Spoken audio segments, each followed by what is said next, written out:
بسم اللہ الرحمن الرحیم۔ السلام علیکم ورحمۃ اللہ وبرکاتہ۔ مسعود اطاری ٹی وی کی جانب سے آج آپ دوستوں کی خدمت میں محرم کے پہلے عشرے کی عظمت کے بارے میں کچھ باتیں پیش کرنے کی سعادت حاصل کروں گا۔ حضرت سیدنا ابو عثمان نہدی رحمۃ اللہ تعالی علیہ فرماتے ہیں، صحابہ کرام 3 عشروں کی تعظیم کیا کرتے تھے۔ نمبر 1 رمضان المبارک کا آخری عشرہ، نمبر 2 ذوالحجہ الحرام کا پہلا عشرہ، نمبر 3 محرم الحرام کا پہلا عشرہ۔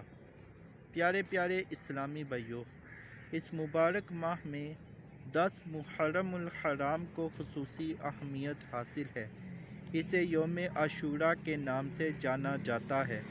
10 محرم الحرام کو عاشوراء کہنے کی ایک وجہ یہ بھی ہے کہ اس دن اللہ پاک نے 10 انبیاء کرام کو اعزاز و اکرام سے نوازا۔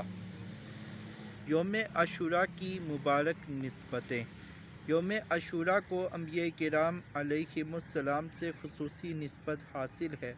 نمبر 1 یوم عاشوراء کو حضرت سیدنا موسیٰ کلیم اللہ علیہ السلام کی مدد کی گئی اور فرعون اور اس کے پیروکار اس میں ہلاک ہوئے۔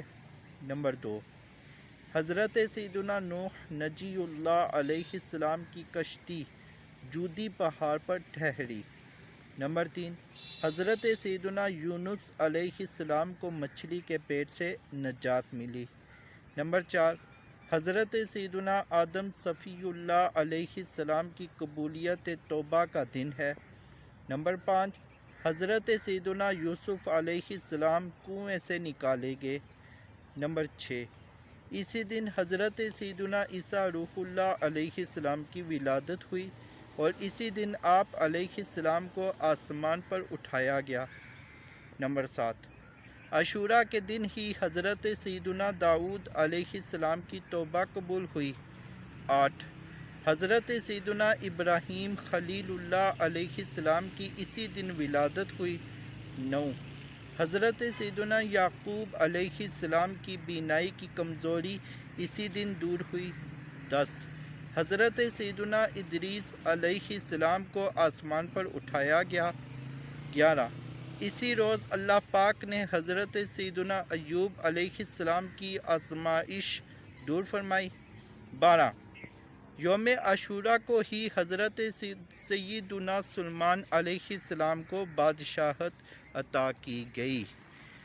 اس ویڈیو کو خود بھی مکمل واچ فرمائیں اور اپنے دوستوں کے ساتھ بھی شیئر فرمائیں۔ اللہ تبارک و تعالیٰ سے دعا ہے کہ ہمیں یوم عاشوراء کے دن کا احترام کرنے اور اس کو اچھے انداز کے ساتھ گزارنے کی توفیق عطا فرمائے۔ خوب اس سال ثواب کا اہتمام، قرآن کریم کی تلاوت، کثرت درود و سلام کرنے کی توفیق عطا فرمائے۔ آمین بجاہ النبی الامین صلی اللہ تعالی علی محمد۔